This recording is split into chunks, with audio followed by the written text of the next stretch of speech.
Joining us now on the Shining Wizards hotline, he is the first national openweight. No? Yes, national openweight champion. All right, wow. I'm a mess tonight. Leave me alone. Jeez, he's the first ever MLW National Openweight Champion from Dynasty. Alexander Hammerstone joins us tonight. Mr. Hammerstone, how are you? I like that round of applause. Much appreciated. I'm doing good. Now, let me ask you, this whole Dynasty thing, because you guys are picking on me on Twitter. Is it hard? It's hard for me to just say Dynasty when I'm talking about you like Alex Hammerstone from the Dynasty, but you guys are busting my balls, and MJF is picking on me, Richard Holliday's picking on me. What's going on here? Are you guys fucking bullies, or what's the story, man? Whoa. Hey, don't toss around words like bully lightly. I mean, bro, it's the Dynasty, bro. Come on. You just said the Dynasty. I don't understand what's going on here. What's the loss of communication that's not getting through to me? Am I not understanding this joke? All right, so MJF, because I hashtagged the Dynasty, and MJF said Dynasty, bro. So you guys are Dynasty. You're not the Dynasty. You're just no. He's not correcting you and saying that it's just Dynasty. He's saying it's Dynasty, bro. Yeah, I think that's the important part you're missing.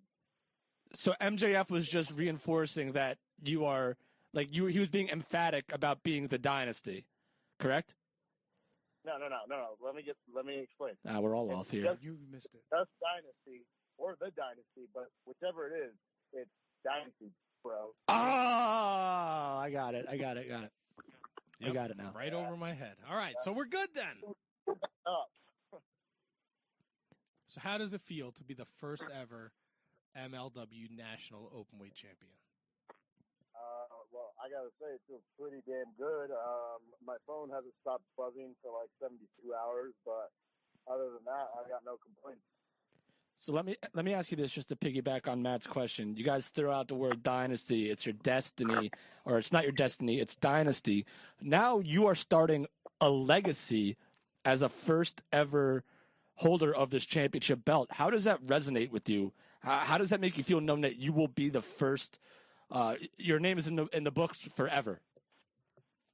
Well, that's a pretty good feeling. And one thing that the first thing that people start doing is saying, "Oh, this is a stepping stone for you," or "Oh, this is that," or "Man, now we got to get a title versus title for you and Tom Lawler." Or, "Now you're gonna move on to the heavyweight championship." And I'm like, first of all, sure, I could go after the heavyweight championship, but my whole mindset right now is all right, guys, calm down, because watch, in 6 months from now, the openweight title is going to be the title to watch.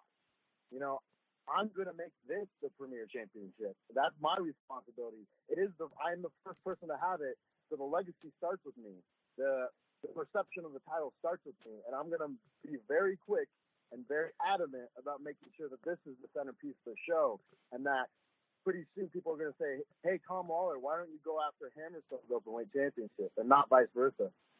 Absolutely, and you kind of triggered something in my head right there. It kind of is a throwback to when, the ECW television championship was just as, if not more, respected than the ECW World Heavyweight Championship, and you already have your name attached to this belt.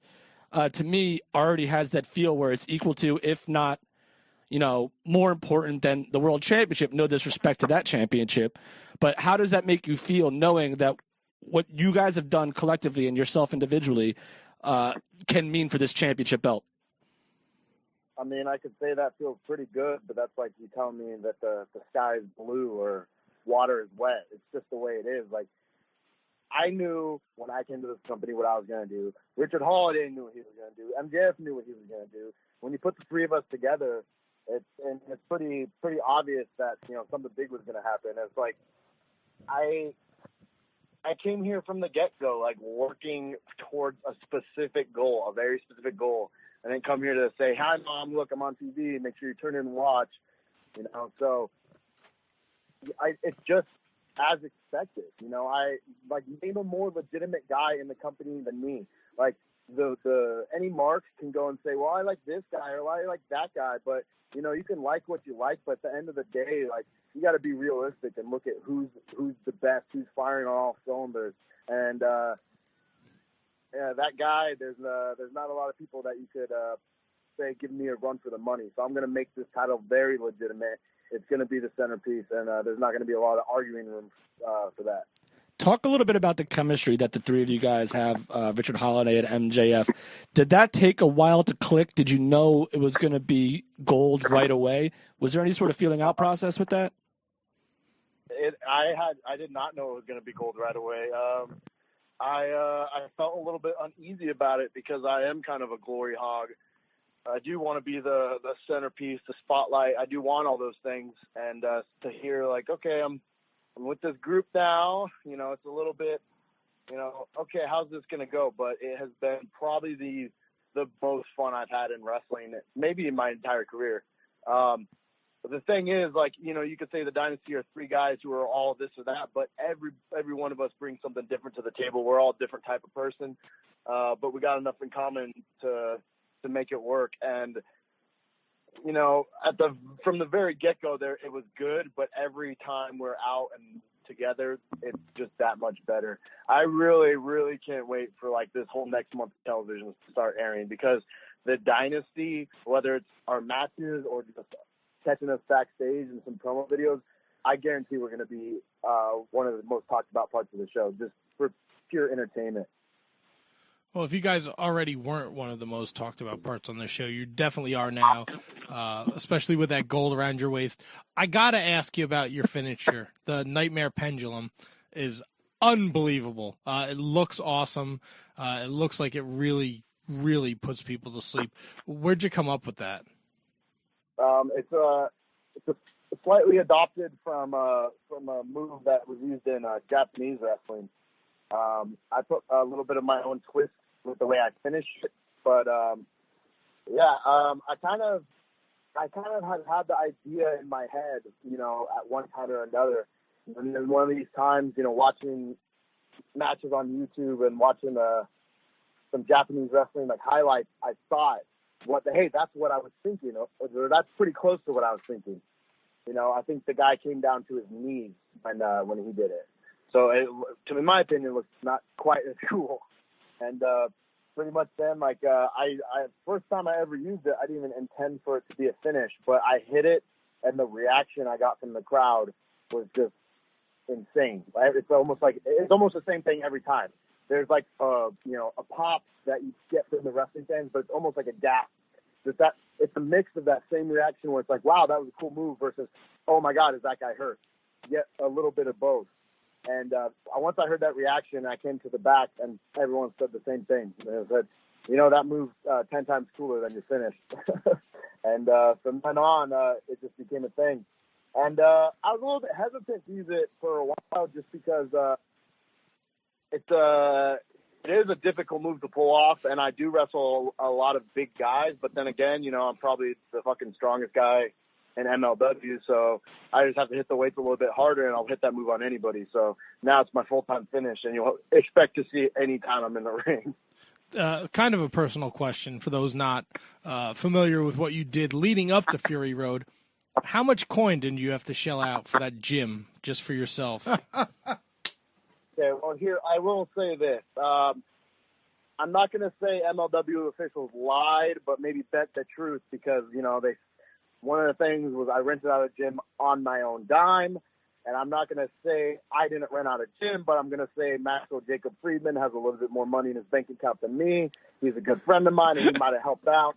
So I'm not sure the exact number, but all I know is I got some pretty wealthy friends in Holiday and Friedman, and they helped cover a lot of that cost. Do you worry about those two jackals now that you have the championship around your waist? I know you guys are a cohesive unit. I don't trust MJF. I'd appreciate if you refrain from calling my two best friends jackals, but I don't know what to worry about, you know, because, you know, I don't think Gold's making them jealous. They have, you know, the Hart Foundation still has some tag team titles, and I see no reason why Holiday and MJF can't go take those anytime they want. Yeah, it seems like a never-ending story. Dynasty against the Hart Foundation, and we saw it come to a head at Fury Road after Teddy Hart successfully defended his championship against Jimmy Havoc. How do you feel about the Hart Foundation? Maybe take yourself out of the situation. I know you hate them, but what's it like being involved, knowing the lineage, the Teddy Hart, the Davey Boy Smith Jr., and to a certain extent Brian Pillman Jr.? Because I hate his hair. I think he has the worst hair in wrestling, Brian Pillman Jr. The premise of that question was so bastardized before it got out of your mouth. It was, how do you feel about them? But by taking yourself maybe personally out of the equation, well, that's kind of not impossible to answer. I'll tell you this. I don't really care about anybody in wrestling with a last name anymore, because the thing is, like, I've been around for close to 10 years now, and the amount of guys I've seen handed stuff because of a last name, and they squander it, or they get, or they're, 2 years later, they're not even wrestling, and they got, bored with it, or this or that, the list goes on. So when you got guys like that, like, the thing is, Teddy Hart actually has put in the work. Davey Boy Smith actually has put in the work. Brian Pillman Jr., he started to, but he's far from earning my respect. And, the thing is, I'm not going to let that be an intimidation factor. I'm not going to say that garners my respect all of a sudden out of nowhere. Like, yeah, the thing is, those three guys can go in the ring, and I think that's obvious, or else we wouldn't still be involved with them. We would have smashed them a long time ago. But for how great they are, we are just that much better. And I'm going to steal the line from MJF when he says talent over tenure, and that's what the whole Dynasty versus Hart Foundation feud has been. Is this, because I think it is, has this been one of the best programs in professional wrestling, in your opinion, in a while? I think it's the best thing happening today. And, like, I say that as a cocky person, but I also say that, like, trying to remove myself from the situation and trying to look at things logically. But what other program has given you 6 months, nearly 6 months of television with the same people involved, without getting stale, without getting boring, without overdoing anything, keeping it fresh, constantly, giving you laughs, but giving you serious moments, giving you, epic matchups. It's like MLW and has been knocking it out of the park with this. And so to say it's one of the best things, like, it definitely is. And it just goes to show, anytime I always see the same thing. People say, "Oh, I finally gave MLW a chance." It's great. Somebody said today that for the second week in a row, even though Raw was 3 hours, MLW had more wrestling in their 1 hour of television than Raw had in their 3.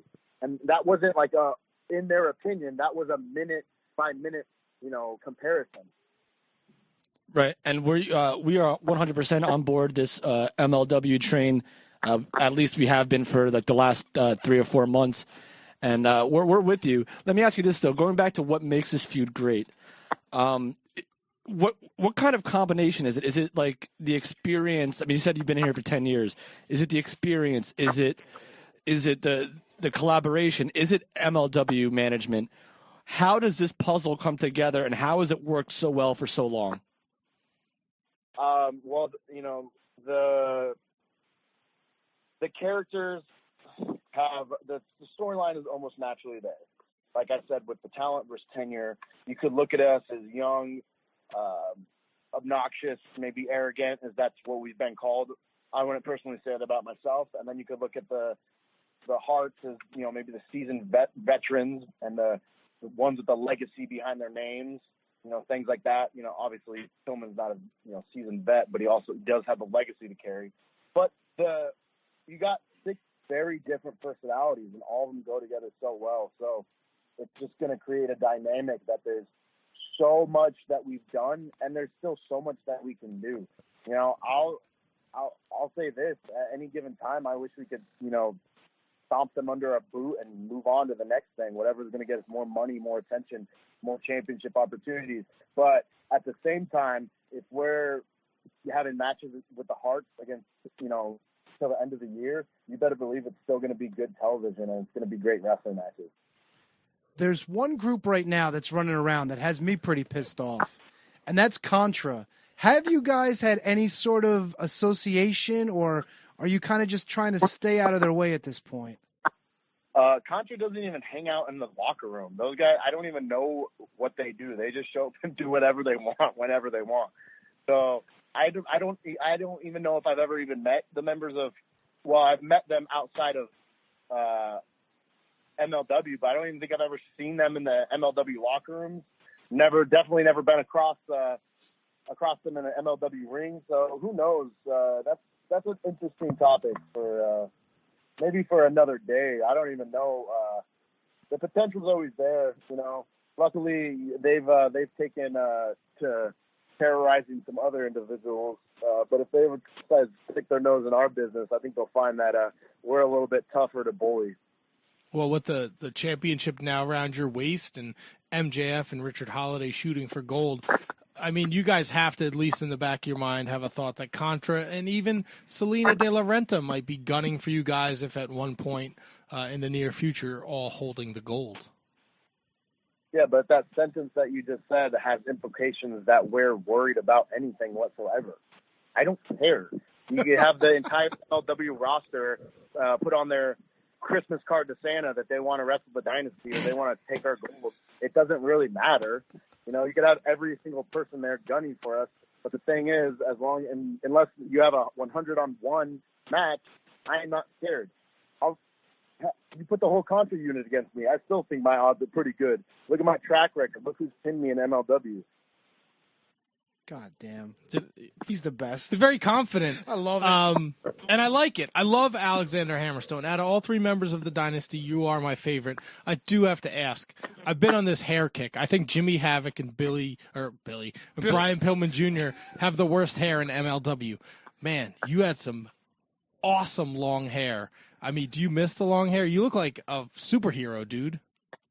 I did. So the thing was, like, I really cut that as a split-second decision. Well, the thing is, like, it was really just everyone just calling me Triple H for so long that I got sick of it. Oh, man. What? I see that. Yeah, I got called that too much, and I finally just cut off the locks because a major company was kind of offering me a job that they didn't even give me once I cut my hair. But I digress. But now all the idiot fans call me Jericho anyway. But the thing is, like, I look like my own guy. You can call me Shane Douglas or whoever you want. But at the end of the day, the thing the fans always say is whoever they compare me to, whether it's Douglas or Jericho or Triple H, they would say, he looks like a jacked up version of, and then whoever it is. So you know what? As long as you just keep calling me jacked up, I'll take it. Yeah, you got them giant, what do they call them, traps?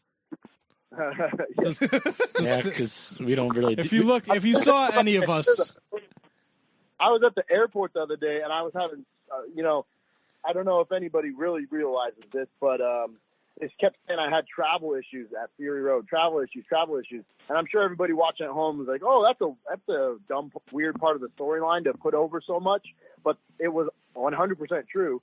I had 2 flights to get to Milwaukee. The first one was on time. The second one was delayed 6.5 hours. So the show started at 8, and my plane landed in Milwaukee at 8. I got dressed at the airport. I flew on the plane in my wrestling gear. I left my check bags at the airport when I landed. I got in a car that was waiting for me. As soon as I got to the venue, I had to walk out the curtain because they were playing my music. That's how close it was to me not making this whatsoever. And that day, when I was at the airport, I was stressing out so bad that when I started doing my hair, it was falling out. Like, I'm not talking like, oh man, a couple hairs. I'm talking about like, I have like, my hair thinned out from that experience. So now you got me worried. You brought up the hair and you got me all worried again about my hair. How often does that happen in wrestling where you're seriously nervous about not making one of the biggest shows that you've been on? Like, does that happen often? I mean, I've definitely had flight delays or travel delays or, a car breaks down and you cut it close, or I've missed shows altogether. But when it comes to major events like this, like to that degree of like, getting in your wrestling gear at an airport or, that kind of closeness, that's the second time in my entire career that I've had to like get out of a car and go to the ring. Damn. I thought you said you never got nervous. I mean, I wasn't nervous about the match. I wasn't nervous about getting beat. I was nervous about them giving someone else the opportunity that I had earned. Yeah, Matt. All right. Gee, relax, everybody jumping down my throat.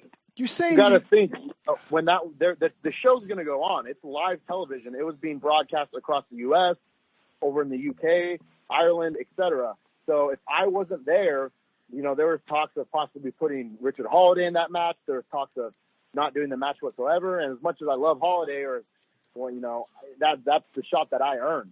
So if someone else was going to potentially win what, in my head at the time, and what I have proven now that it's all said and done, is my title, that's what I was nervous about. But back to my point. Richard Holiday, Jackal, he would have jumped all over that, Yeah. and he would have taken your title, bro. Yeah, I kind of agree. Come on. I'm with you. Let's kick some ass. So happy to hear that the reason I know that was on the table was because Holiday himself told me that they asked him, and he said, no, Hammer is going to be here. That's how good of a friend Richard Holiday is. Best friend. I would say Richard Holiday is not only one of the best friends I've ever had, I'll say he's one of the most underrated talents in wrestling right now. Couldn't agree more. Absolutely couldn't agree more. We've had him on the show. Super talented. Got the look. Got the charisma. Same thing with MJF. It's. I mean, if you weren't called Dynasty, you'd be called Perfection. To be honest with you guys, it's that good in my opinion. I can't argue with you. I like that. That was the best question I've ever asked in 8 years. Wow. We are on the line with the first ever MLW National Openweight Champion, Mr. Alex Hammerstone. You want to follow him on Twitter at Alex Hammerstone. He's doing great things. MLW is doing awesome things. And definitely the Dynasty Hart Foundation feud is something, if you're not aware of, go back. It's on YouTube. It's on Fight TV. The tables match they had a couple weeks ago was fucking bonkers. Just watching Mr. Hammerstone here plow through the competition to get to this finals match and destroy Brian Pillman and his feathered wolf hair. It was awesome. Look, next time you see Brian Pillman in the locker room, before you punch him in the face, can you just tell him his hair is stupid? Contra should have shaved his head. Right? Can you cut Brian Pillman's hair for him? When Brian Pillman Jr. sees me in the corner, he goes, we're in the locker room, he goes and hides in the corner. So they actually usually go downstairs. We like to call it the Hart Dungeon. They say, hey, go down to the dungeon since you love it so much and since you talk about it in every promo. So we make them go down to the basement. That's where they're allowed to change. They do a lot of high school pranks on you guys, which I know Tony himself, he hates. I don't really appreciate it. I think it's very juvenile. And I guess the only way to get back at them is to beat them in the ring and hold the gold. So now you guys are up like 1-0 against them. You got to take them tag titles, bro. All right, whoa. Let's say we beat them in a tables match. I just beat Pillman. I mean, things are looking pretty good for the Dynasty. Beautiful. I love it. You just did the Shining Wizards Wrestling podcast. I mean, you're on top of the world. I mean, it doesn't. I thought when I won that title that was the highest my career could get. But you guys proved me wrong when I got on this podcast. Can I ask you something? This is the new pinnacle. Can I ask you something right now? And throwing everything out on the table. Before we reached out to you to do this show, have you ever heard of us? Okay, I'm going to say it like this. I hear of a lot of podcasts. And, as you guys can, you firsthand know the shoot. I didn't get back to you right away. The thing is, I got hit up by so many podcasts that if I did every single one that asked me to, all I would ever do is be doing podcast interviews.